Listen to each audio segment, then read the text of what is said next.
Halloween, October 31st, 1868. In the Utah Territory. Two brothers, Caleb and Orson Farnsworth, found themselves on the edge of destiny. The Farnsworth brothers were prospectors by trade and decided to venture westward in search of fortune.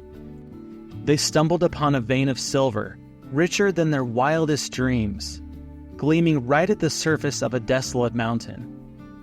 The silver lay so close to reach, they scarcely needed tools to gather it. Overcome with excitement, they filled the packs on their horses with chunks of ore. They rode back to town in the dimming light, talking plans of a future wealth as they prepared to return at dawn, eager to claim what they felt like the beginning of a new life. Armed with shovels, pickaxes, and ore bags, they returned early the next day. Caleb knew the spot. He followed the lone mountain's left slope down until he spotted a cluster of pines, then moved 500 feet to the left. There it was, the outcropping where they'd seen their fortune waiting. They spent the day gathering silver, camping next to their claim, and slept beside their newfound wealth. Over the following weeks, they became obsessed, digging deeper and deeper. The two of them eventually found themselves 20 feet below the surface, convinced they were on the brink of a fortune. With plans growing grander by the minute, Caleb and Orson hired a team of miners to deepen the shaft. Soon, they'd carved a sprawling network of tunnels, twisting down over 200 feet, with a series of winding, complex passages.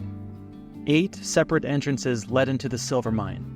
Wealth flooded in, yet the brothers grew greedy, pushing their men to work from dawn until nearly midnight. The mine began to develop a strange reputation, though.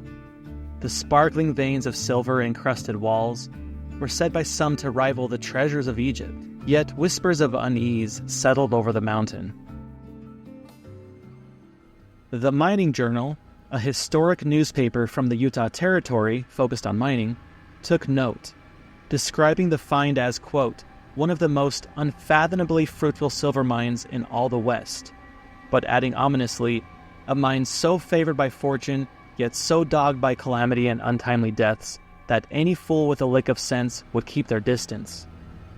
The mine soon seemed to take a toll. Miners perished under suspicious circumstances, dynamite accidents, collapsing tunnels, and poisonous gases claimed lives. Strange incidents were also reported. Miners described hearing slow footsteps echoing in the dark, only to find no one there. Ore carts could be heard creaking through the dark tunnels, their wheels groaning against unseen tracks, yet not a single cart was ever in sight.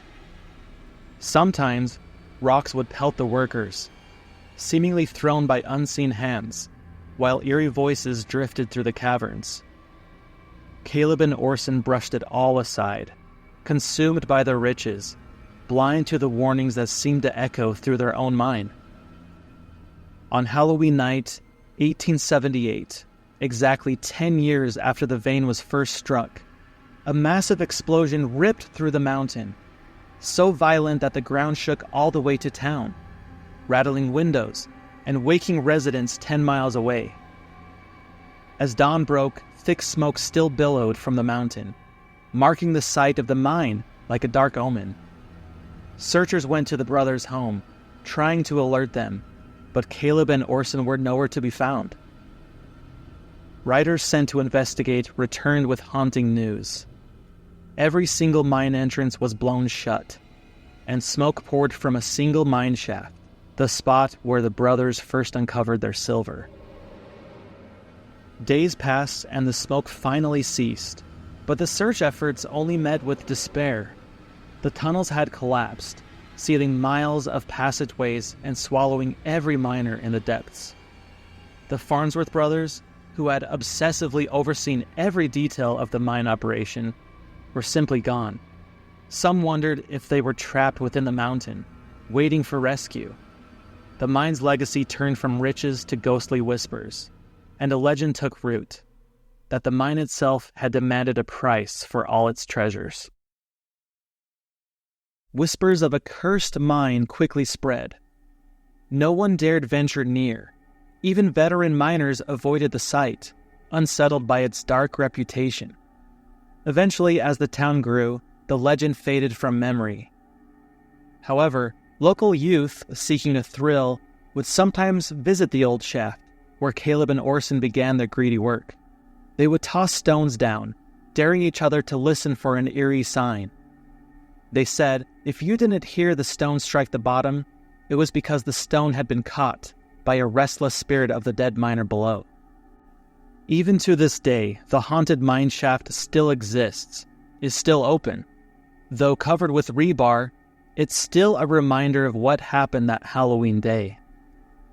Legend states that if you stand over the shaft on the day of Halloween, the day the original silver vein was discovered, you might witness a stone thrown back up, as if one of the mine's lost souls still signals from below, waiting for their freedom. And so, driven by curiosity, I made my way to the haunted mine. A few years ago, on Halloween Day, camping near the place where Caleb and Orson's silver mine is located, I searched for my answer. On my visit, it was eerily quiet. I was thinking of the dozens of miners who were still trapped below. A thought hit me. What would happen if I stood over the mine shaft? Well, let's go find out.